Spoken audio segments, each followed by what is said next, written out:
everybody, welcome to Walked Into a Bar. This is the show where three brothers who happen to be professionals in one area or another get together online and chat about things that are completely pointless, that are completely meaningless, and we do it in ways that are completely stupid.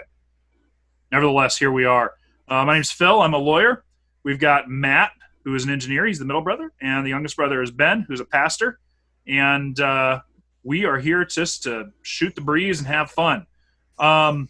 I do want to start out on a little bit of a serious note. This is a strange time in our nation. It's a time of upheaval. It's a time of really odd things happening, coming from the COVID-19 crisis right into some racial riots. And we want to say from us that while we absolutely do not condone looting and rioting and violence, far worse, in our opinion, is the death of innocent people, especially at the hands of people who are supposed to be protecting and serving us. That's really the only statement we're going to issue on this. We pray for everybody to come together. We pray for this nation to, well, frankly, because we're all Christians, we pray for this nation to turn back to God and to seek healing, and for these racial issues and tensions to finally be concluded and taken care of. So that's really all we're going to say on that. And if you have any other questions for us about that, talk to us individually. But that's really what we're going to say about that. I do then kind of want to get into our movie. And the reason I want to get into our movie is because our movie was picked unbeknownst to us, which I'm ashamed to say. Our movie is a historical movie to some extent. And it revolves around something that happened this week, essentially. It's currently June 2nd. You guys will see this probably this Friday, which would be the... I'll try and get this done for Thursday. 5th? So the 4th or 5th. And this event happened June 4 through 7, 1942. And the movie is Midway. This is the new release movie that just came out earlier this year, as I believe, late last year, earlier this year. The Battle of Midway, of course, one of the great turning points in the Pacific Campaign of World War II. This movie was highly touted as being something just phenomenal, being somewhat historically accurate, and it's something that all three of us have watched. My brothers, I believe, both watched it in the theater. I didn't catch it in the theater because Ben didn't catch it in the theater either, but Matt did. Yeah, I went and watched it with my church group. Watched it with us. That's fantastic. It is a clean movie. You could watch it with your church group, I think. Maybe a little language, but not nearly the language you would expect out of some war movies. I think I mentioned before on this little vlog that we do that I was a history major in college, and I concentrated in military history. I consider myself maybe not an expert in the field, but it's definitely one of my hobbies is studying military history from World War II to present. And so I came into this movie with a little different eye. I did not come into this movie necessarily wanting to be entertained. I shouldn't say that. I did want to be entertained, but more than that, I wanted to be entertained by the good retelling of the great story that is the Battle of Midway. Just to set the scene a little bit, it's June of 1942. About 6 months ago, almost 6 months exactly before this battle happened, was the attack on Pearl Harbor, where the Japanese surprised us and sucker punched us, knocking out virtually the entirety of the Pacific Fleet. In between the two events, we've had the Doolittle raid, where B-25 bombers took off from the USS Hornet and attacked Japan. We've had the Battle of the Coral Sea, which was in all respects pretty much a draw between the Japanese and the Americans. We both suffered heavy casualties. And at this point in time, we'd done nothing to stop the Japanese from exhibiting a much greater field of influence in this area around the Pacific Ocean. Our code breakers had broken the Japanese code. They were listening in, and they got word that there was a big thing happening, and the rest of it is in the movie, so I'm going to leave it there. I got to tell you guys, I hated this movie. I hated it.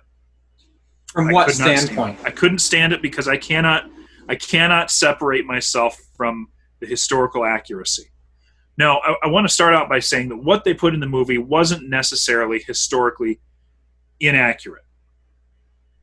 But what they left out of this movie was very important from an historical purpose and to give context to what happens in the movie.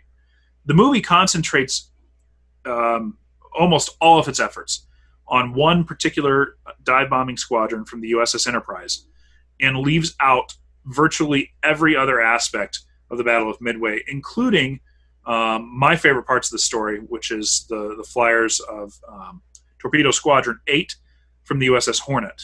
They don't even mention that the USS Hornet participated in the Battle of Midway. They talk about it launching the B-25 bombers of Doolittle and that raid, but then when they get to the Battle of Midway, they don't even mention that the Hornet's there. And that's really disappointing for me, not the least of which reason because I live in Pierre, South Dakota, and the commander of Torpedo Squadron 8, Commander John Waldron, was in fact a resident of the Fort Pierre and Pierre area. He was part Lakota Sioux from this area of South Dakota. The bridge across the Missouri River between Pierre and Fort Pierre is named after him. And Lieutenant Commander Waldron was one of, if not the first naval aviator to actually find the Japanese fleet. He led his torpedo squadron in an attack of the Japanese fleet, and they were decimated. Nobody made it out except for one person, Ensign George Gay. His plane was shot down. He was the the radar operator, tail gunner of one of the torpedo planes. Man, I can't talk tonight. His plane was shot down. He survived, was in the ocean for quite a period of time. But there was no mention of Ensign George Gay. There was no mention of Commander Waldron. There was no mention of Torpedo Squadron 8. There was no mention of the USS Hornet as it comes to the Battle of Midway. And to me, those things are fatal flaws. If I'm going to watch a movie for entertainment, if it's on a historical thing, if it's on something that happened historically, I want the movie to be somewhat truthful, especially when they begin the movie by saying this is a true movie. What if they didn't mention the Hornets? Sorry to interrupt you, but what if they didn't mention the Hornets because murder hornets were planned to invade America this year in 2020? I'm not even touching that. That's just forgotten. Wow. Mostly forgotten. 2020 current event that has overtaken America. Okay, so can we mute him? Yeah, we should be able to mute him. But I can. Mute yourself then, please. Hold on, let me mute you guys. Yes, I have the power. Unmuted. Okay, so what my biggest question is there's a legacy here. There was a version of this movie created 1976. So yeah, well before my time. Well before. I mean, hey, it was after Star Wars. It was well before Matt's time. Star Wars new. No, I'm sorry. Oh man, I can't do math tonight either. Oh, this is bad. Right before Star Wars. You're out. Get out. So that one was, quite a while ago. My understanding is that one is beloved by people that appreciate the story of the Midway battle. I don't remember as kids if we ever watched that one or not. I did. Midway. I certainly watched it. And much of what you discussed there is nothing new to my ears. That being said, I'm no naval battle expert. And it's a weak area for me. Fortunately, I had a professor in law school who took my civil procedure professor, and nobody really knows why, but he would take one day every year, and all he would do was talk about the Battle of Midway. And he would talk about Commander Waldron. He would talk about Ensign George Gay. He would talk about how this squadron that this movie is focused on, the dive bombing squadron from the USS Enterprise, was the squadron who got the most hits on the Japanese carriers that day. There's no doubt about that. They did the most damage. But they weren't the only ones there, and leaving out the sacrifices of the other ones is what really irritates me. Because there were several, besides Torpedo Squadron 8, there were several other squadrons that just got hit so hard and lost so many of their men.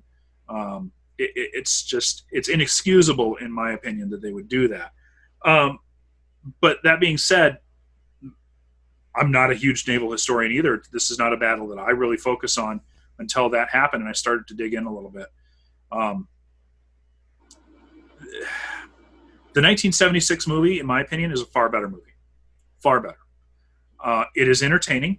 It's got great big-name actors in it. Charlton Heston, Henry Fonda. Goodness, I'm having trouble remembering my old actors now, but just a great cast. Absolutely great cast. The footage, it was made by the same production company that made Tora, Tora, Tora, which is a movie about the Pearl Harbor attack. And they used a lot of the same footage between the two movies. And people generally regard Midway as the lesser of those two movies. Tora, Tora, Tora is a fantastic movie as well, and I highly recommend both of them. But if you want an accurate portrayal of the Battle of Midway, the 76 version's far better. It's far better. It actually lays out and goes through everything. But the fact that Gaston is the main character, the actor that plays Gaston in Beauty and the Beast live action is the main character. It really sells it. He's not the main character, but he's the first supporting actor, I'd say. He's one of the main characters, yeah. But I thought the acting, generally speaking, in this movie was pretty good. Though I do not like Woody Harrelson as Chester Nimitz. He did a decent job of it. I just don't like the idea of Woody Harrelson as Chester Nimitz. I can't stand it. But you do have those big names, because you even have Dennis Quaid, Mandy Moore. Mandy Moore is a big name. It's not whether it's good. Mandy Moore was in that? Yeah, Mandy Moore was Dick Best's girl. Oh, yeah. That's why she looked familiar. Yeah. Put two and two together. Yeah, absolutely. You have Nick Jonas. You have big names in it. One of the Jonas brothers. We don't care about the Jonas brothers. The one I was really sad about, and this is going to be part of my thing, but Alexander Ludwig, Roy Pierce, the guy that dies pretty much at the very beginning, I was sad because he's one of my favorite actors in a show called Vikings. Oh, yeah. Yeah. And he dies right away, and it's just really sad because I like him as an actor in Vikings. So I'll tell you, I thought the cast did a pretty good job. Even Woody Harrelson, I can't stand Woody Harrelson. He can't stand Phil Carlson. So that's true. But I thought the cast did a great job. Randy Quaid specifically, Dennis Quaid, excuse me, as Bull Halsey did a great job. Great job. But again, those people were. The 76 movie got into their characters a little bit more, got into who they were, and talked about who they were in a much better way. It's probably because the 76 version was a lot longer. 76 version had live-action aircraft. They took old T-6 Texans and converted them to look like Zeros and Vals and Judys and stuff like that. Of course, there was no CGI in the 76 version at all. They used current generation naval ships, and so some of them don't look quite right, but some of them were actually World War II era ships still in the Navy at the time.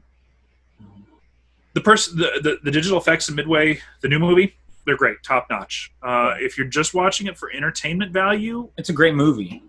I'll give you that, but don't go in thinking that's how it happened. Don't come out of that movie thinking that's how it happened. Here's a controversial benchmark to rate it against. How is it compared to Pearl Harbor? Go. Pearl Harbor. Again, really entertaining movie. Totally inaccurate. Mm-hmm. Totally inaccurate. The main characters, I can't remember what they called the characters, but they were not crew members on Doolittle's raid. And in fact, if I remember right, wasn't one of the main characters supposed to be Doolittle's co-pilot? In Pearl Harbor? Yeah. I haven't watched it in so long I couldn't tell you. I think one of them was supposed to be Doolittle's co-pilot. Doolittle's co-pilot was actually from South Dakota. Wait, weren't they like they weren't in bombers?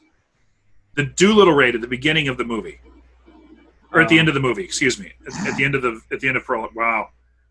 I don't remember Pearl Harbor. I have not had very much to drink. No. They get the attack. They get the attack fairly decent, but Ben Affleck's character.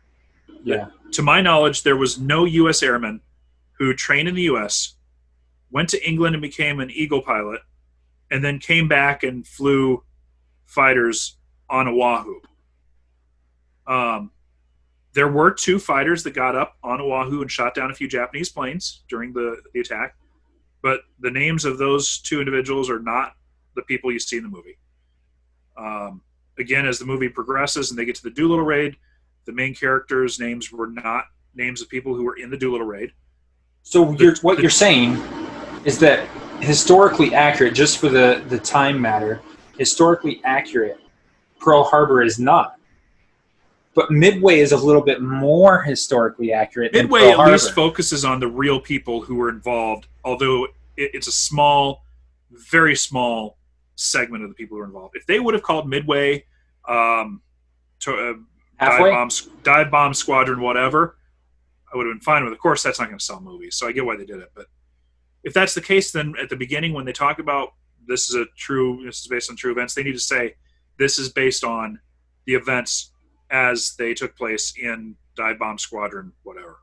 Okay, as a war movie enthusiast, and I appreciate war movies that depict real action or are very close to what actually happened. My personal favorites: We Were Soldiers, Black Hawk Down, so on and so forth. Mainly because I've done a level of understanding and study into helicopter operations and appreciate the context of those. In this instance, it almost seems as though with the story that they want to tell, they should have done a multi-part movie in which they tell the same story to be historically accurate in the breadth that we're talking here.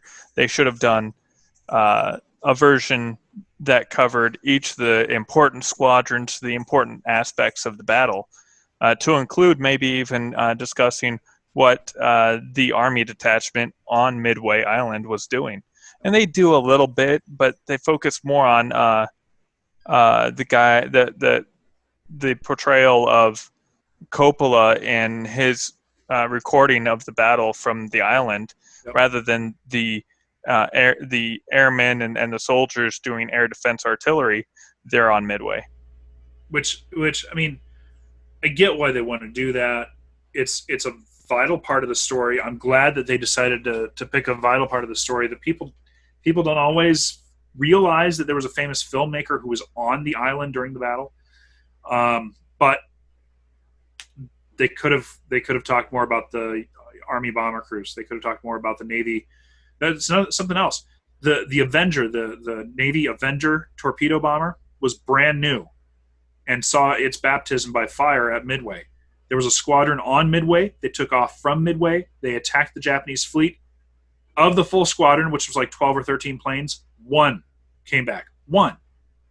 The others all got shot down. I think everybody perished. There was no mention of that. Maybe a multi-part movie would have been good, if nothing else. If they would have followed the 76 movie and maybe gone a little bit longer, and I would have sat in a theater a lot longer. I can't remember how long it was, but I know that by the end of it, I was mad. I was very mad because they missed so much. I was very disappointed in it. I was. I hate to say that, but I think I spent $3 to rent it on Amazon, and it's $3 I want back, Amazon. As an entertainment enthusiast, I was vividly entertained with like movies like Ninja Turtles and Ninja Turtles 2 and Ninja Turtles 3. I was entertained, right? I had to do what Matt did, so I poked fun. Did the Ninja Turtles episodes actually happen in real life? Yes, 100%. And they're all New York. New York, anything is possible in New York. I mean, look at it now. I was going to say something bad about New York. No, I don't have to. Thank you. You're welcome. They are 100% accurate. Guys, we just lost all of our viewers from New York. All zero of them. Did we have any? Yeah, there we go. Okay. And I was talking about New York, not just New York. I mean, Buffalo, come on. Come back, Buffalo.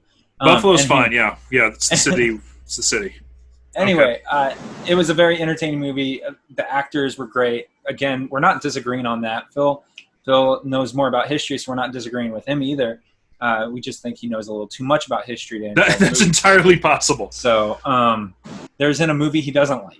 I'm just kidding. And I'm like Matt. I'm a war movie aficionado, and I do have my favorites. Saving Ryan. Saving Private Ryan. Saving Private Ryan I like it. was a really great start to more realistic movies. Even though it's a fake story, they did a really good job of making it look real. But then you got movies like Lone Survivor. You got movies like 13 Hours. You got movies like, oh goodness, what was the one you mentioned, Matt? I can never remember. You Were that Soldiers. one. You Were Soldiers. And then my favorite of all isn't a movie at all. It's a miniseries, and that is Band of Brothers. Yeah, I appreciate that one, but it's just a little too slow for me. But Band of Brothers wasn't that? Who was that produced by? That was Tom Hanks. Tom Hanks, who also produced Saving Private Ryan. Yep. So you're gonna have two intermixed, realistic things because that producer is who he is. Yep. And so, I agree. If Tom Hanks would have produced Midway, no problem. It would have been totally different. It would have been better. And you probably would have had like someone like Tom Hardy as your star. Which one's Tom Hardy? Bane from Batman. Who's that? He's also in a movie called Warrior. He's in Band of Brothers. He's the scrawny dude. Scrawny dude. I can't really. They're say all anything scrawny. else. Everybody's scrawny to me. I can't really say anything so else. I'm going to give Midway a good solid thumbs up on entertainment, and if you want historical accuracy, Don't go to the movies for historical accuracy. Who does that? Go watch the documentary. They don't get it in school sometimes, so go read a book. There's a thing called a library. They still exist. My recommendation is if you're thinking about the new Midway, skip it and watch the 1976 version. Watch both. One for entertainment, one for a history lesson. If you want a history lesson, go find a documentary. Seriously, there's actually the footage. You can find the footage. You can watch the footage. It's on Amazon Prime. Yes. I'll go watch it. I actually watched it the day after watching this one in theaters because I think in the ending credits. I think it was either in the ending credits or something I picked up in the movie watching it that let me know that, oh, yes, indeed, there is this actual footage. You do see the filmmaker portrayed in the movie. Yeah. When the Japanese attack Midway Island, you see him. Yeah. So. It's a cool movie. Go check it out. Just have fun. Yeah. So, all right. I think we beat that dead horse to death. I could continue beating that dead horse for about a day and a half. Okay, let's stop. Let's move on. No fun. You're no fun. Fun haters. All right, moving on. So we want to talk about. We started this vlog. Ben's showing 10 fingers. You forgot to put the timer up, didn't you? No, that just told you how many minutes we have. I don't have the timer. Oh well. We have more than that, but okay, good. Distraction. We started this vlog. We started this vlog, podcast, blog, whatever it is we're calling it. We still haven't gotten it up on a podcasting site. But we started it at basically the beginning of the COVID crisis. And so we kind of want to give you guys an update of where things stand now with our personal and professional lives in dealing with COVID. And I don't think we talked about who was going to start, so I'm going to pick eeny, meeny, miny, Ben. Go ahead. Awesome. Well, COVID has been just so fantastic to me. Yeah. It hasn't been awful. I've had a travel ban. I've had stay-at-home order. I've had all this. During said travel ban and stay-at-home order, I did go to Iowa once to work on my truck just across the border. So I was totally out of Illinois. And then I went to South Dakota. No, we didn't know. We weren't up here. No, I don't care. Come get me, prickster. Come get me. You heard me call you a name. Good luck with your subpoena to get me to testify. Anyway, I have no idea who was around. Do I? So anyway. The eye roll from Matt. So anyway, I went to I went to South Dakota. I got a topper from my brother and spent some time with him and his family. And we hung out in his garage because my son and my wife are allergic to their dog. My son is deathly allergic to your dog. He throws up. Thankfully, we didn't have that issue in the garage. So praise the Lord.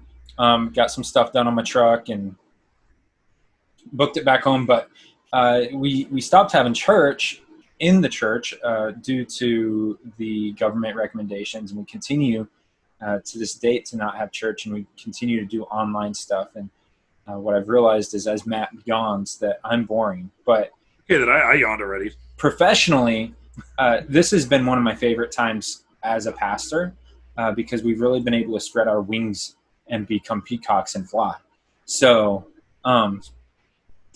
peacocks fly. Yeah. It's from a movie, The Other Guys. Will Ferrell. Anyway. It is really funny. It's hilarious. Captain, stop. You got to let me be. What does he say? I forget. I just watched it too. He goes, I'm a peacock. You got to let me fly, Captain.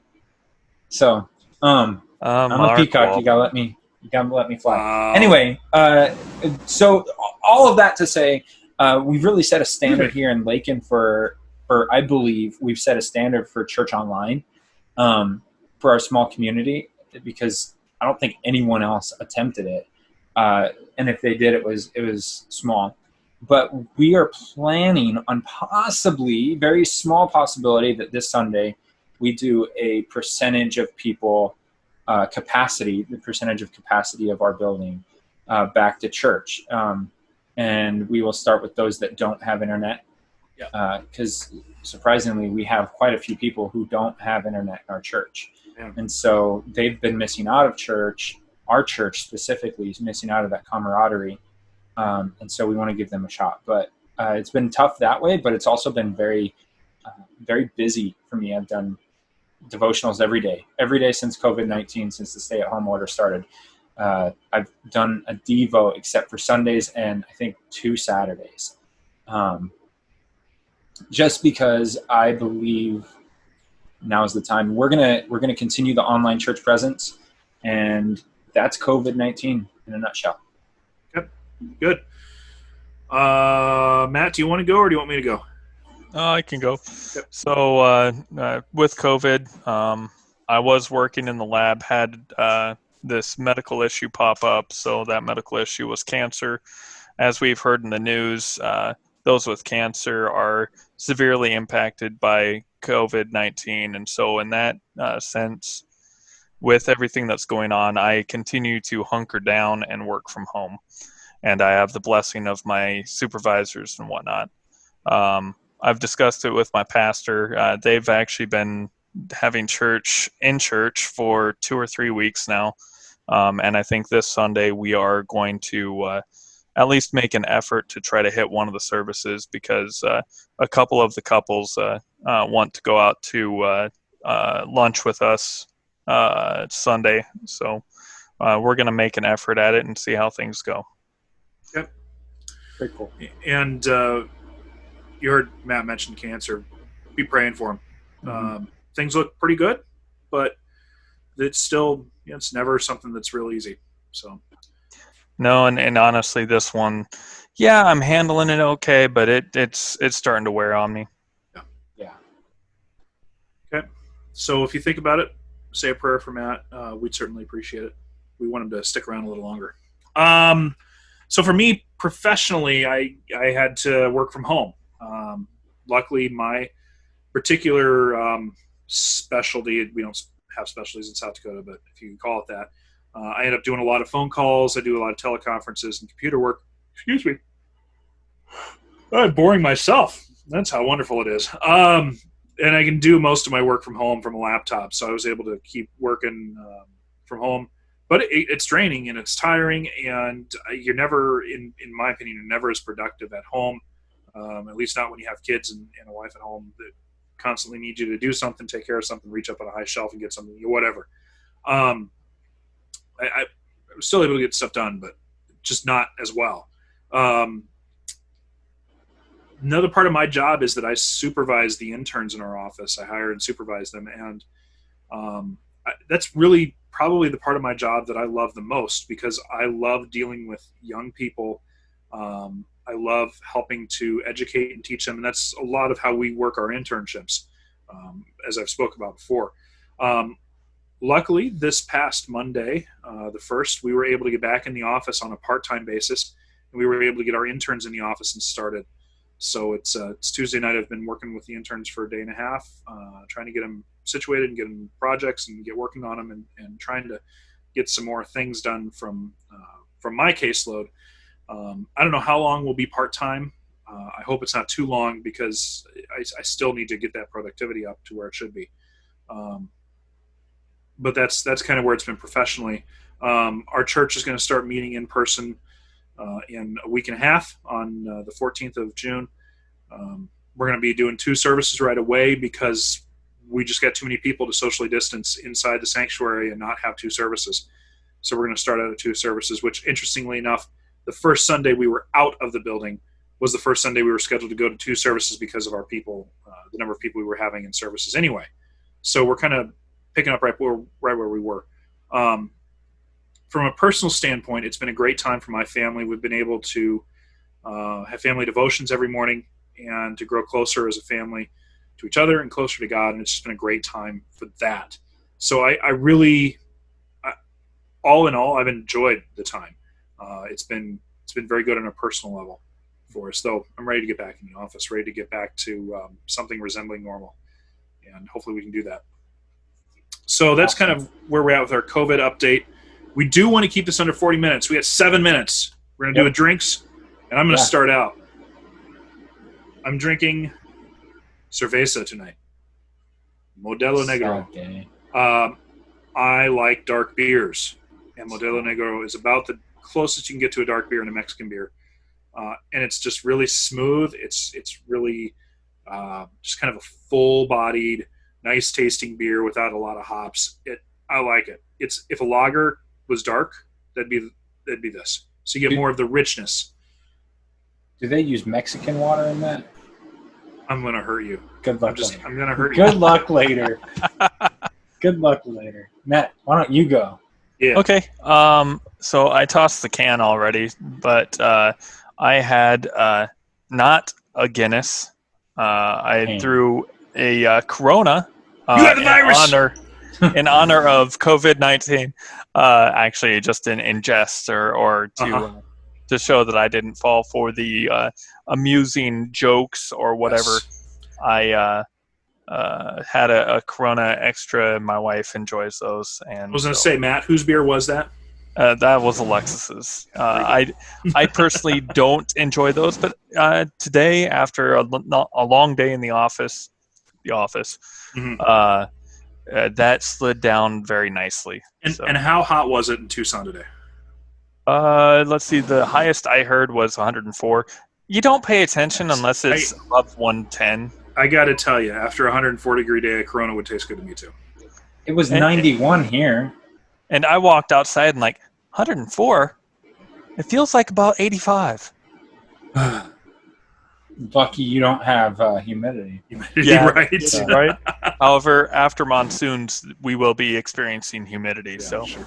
Yeah. Okay, next. All right, I'm drinking coffee tonight with a morning latte milk stout, imperial milk stout. Not coffee. You liar.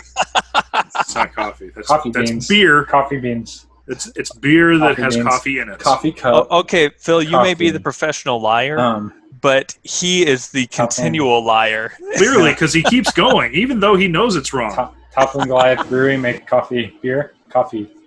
See, now he said it, coffee beer, but you notice how he glossed over that real quickly. Coffee beer. Sounds like somebody in the corner. I'm drinking a phenomenal, can I say that again? Phenomenal pints. It sounds amazing. From Decorah, Iowa brewery. I've drank one of theirs before. It was the Dorothy's Great Adventure, I think is what it was called. It was a lager. You had that one here on the podcast. Right, exactly. And so I've had multiples of theirs, but this is my favorite of theirs. They have my favorite IPA, my favorite lager, and now they have one of my favorite milk stouts, Imperial Milk Stout. So it's amazing. It's very coffee-like. It's very rich and creamy.